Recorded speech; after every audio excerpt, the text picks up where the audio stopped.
تو آج ہم بات کرنے والے ہیں نہج البلاغہ کی حکمت نمبر 19 پر، جہاں امام علی علیہ السلام ایک بہت گہری بات فرماتے ہیں۔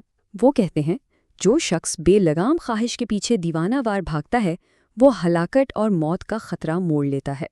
چلیں اس حکمت کی گہرائی میں اترتے ہیں اور سمجھتے ہیں کہ اس میں ہمارے لیے کیا سبق ہے۔ ذرا ان الفاظ پر غور کریں۔ بے لگام خواہش کے پیچھے دیوانہ وار بھاگنا، یہ صرف کسی چیز کو چاہنے کی بات نہیں ہو رہی، نہیں، یہ ایک جنون ہے، ایک ایسی دوڑ جس میں انسان اندھا ہو جاتا ہے۔ تو اس پوری تنبیہ کا مرکز کیا ہے؟ ایک لفظ، خواہش۔ یہی وہ طاقت ہے جو ہمیں آگے بھی بڑھا سکتی ہے، لیکن اگر اسے کھلا چھوڑ دیا جائے تو یہی خواہش ہمیں پوری طرح سے تباہ بھی کر سکتی ہے۔ اور اس دیوانہ وار دوڑ کا انجام کیا ہوتا ہے؟ انجام یہ ہے کہ وہ ہلاکت اور موت کا خطرہ مول لیتا ہے۔ یہ ایک ایسی وارننگ ہے جو انسان کو روک کر یہ سوچنے پر مجبور کر دیتی ہے کہ آخر وہ زندگی میں جا کہاں رہا ہے۔ اچھا، جب ہم ہلاکت کا لفظ سنتے ہیں تو ذہن میں کیا آتا ہے؟ شاید جسمانی موت، ہے نا؟ لیکن یہاں بات اس سے کہیں زیادہ گہری ہے۔ یہ اشارہ ہے روحانی اور اخلاقی تباہی کی طرف۔ تو سوال یہ ہے کہ اپنی روح کو تباہ کرنے کا اصل مطلب کیا ہے؟ تو اس بات کی تہ تک پہنچنے کے لیے چلے ذرا خود خواہش کو ہی سمجھنے کی کوشش کرتے ہیں۔ آخر یہ ہے کیا چیز جس میں اتنا بڑا خطرہ چھپا ہوا ہے؟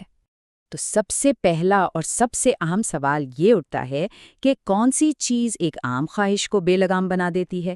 کیا ہر خواہش ہی بری ہے یا پھر کوئی ایسی لائن ہے جسے کراس کر لیا جاتا ہے؟ یہاں پر ایک بہت ہی اہم فرق سمجھنے کی ضرورت ہے۔ دیکھیں، ایک طرف ہے صحت مند ایمبیشن، یعنی آگے بڑھنے کی لگن جو ہمیں بہتر بناتی ہے، اور دوسری طرف ہے یہ بے لگام خواہش۔ یہ ایک ایسی بھوک ہے جو کبھی ختم نہیں ہوتی، جو کبھی پوری نہیں ہو سکتی۔ اور یہ کال اس بات کو بالکل کھول کر سامنے رکھ دیتا ہے۔ ایک گھر مل جائے تو دوسرے کی خواہش، ایک ملک فتح ہو جائے تو دوسرے کی سازش۔ یہی تو فطرت ہے بے لگام خواہش کی، یہ ہمیشہ اور چاہتی ہے، اس کی کوئی منزل نہیں ہوتی۔ اچھا، تو اب یہ تو سمجھ آ گیا کہ یہ بے لگام خواہش ہے کیا چیز۔ اب سوال یہ ہے کہ یہ تباہی کی طرف لے کر کیسے جاتی ہے، اس کا راستہ کیا ہے؟ امام علی علیہ السلام نے بہت صاف صاف بتایا ہے کہ نفسانی خواہشات اور عقل ایک ساتھ نہیں چل سکتی۔ انہوں نے فرمایا کہ شہوت اور حکمت کا کوئی میل نہیں۔ پیٹ کی لالچ عقل کو خراب کرتی ہے، اور جو انسان غصے اور شہوت سے ہار گیا وہ حکمت کا مزہ نہیں چکھ سکتا۔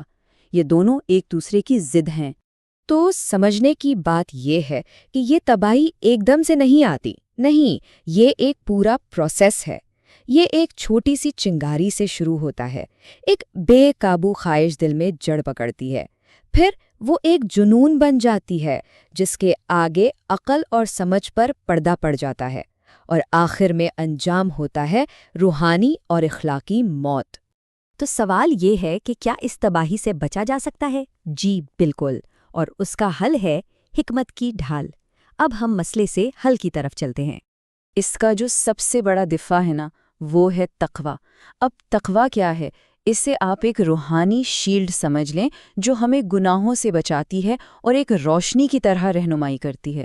یہ صرف ڈر نہیں بلکہ اللہ کی موجودگی کا احساس ہے جو ہمیں غلط راستے پر جانے سے روکتا ہے۔ اور اس شیلڈ کا ایک بہت اہم ہتھیار ہے صبر۔ اور صبر کے بارے میں کیا ہی خوبصورت بات کہی گئی ہے کہ صبر دو طرح کا ہوتا ہے، ایک صبر اس تکلیف پر جو پہنچ رہی ہو، اور دوسرا صبر اس چیز کے خلاف جس کی شدید خواہش ہو۔ یہی دوسرے والا صبر ہے جو ہمیں بے لگام خواہشات سے بچاتا ہے۔ یہاں عقل اور حکمت کو صرف کوئی اچھی عادت نہیں کہا جا رہا، بلکہ یہ تو ایک فعال رہنما ہے، ایک گائیڈ کی طرح جو ہمیں جہالت اور خواہشات کے اندھیروں سے نکال کر نیکی کی طرف لے جاتے ہیں۔ چلیں اب اس ساری گفتگو کے آخری اور شاید سب سے اہم پہلو کی طرف آتے ہیں۔ اصل مقصد پابندی لگانا نہیں بلکہ اصل مقصد آزادی حاصل کرنا ہے۔ اور یہ جو کال ہے یہ تو جیسے پورے موضوع کا خلاصہ ہے۔ کسی اور کے غلام نہ بنو جبکہ اللہ نے تمہیں آزاد پیدا کیا ہے۔ اور یہاں کسی اور سے مراد صرف دوسرے انسان نہیں ہیں بلکہ ہماری اپنی بے لگام خواہشات بھی ہیں جو ہمیں اپنا غلام بنا لیتی ہیں۔ تو آخر میں بات کیا سمجھ آئی؟ یہ جو خواہشات سے خبردار کیا گیا ہے یہ کوئی ڈرانے والی بات نہیں ہے، بلکہ یہ تو ایک دعوت ہے خود کو پہچاننے کی اور حقیقی معنوں میں آزاد ہونے کی، اپنی خواہشات پر قابو پانا ہی اصل میں سچی آزادی ہے۔ اگلی حکمت میں ایک اور گہری بات پر غور کریں گے۔ ہمارے ساتھ رہیے گا، اس کے لیے سبسکرائب کر لیں۔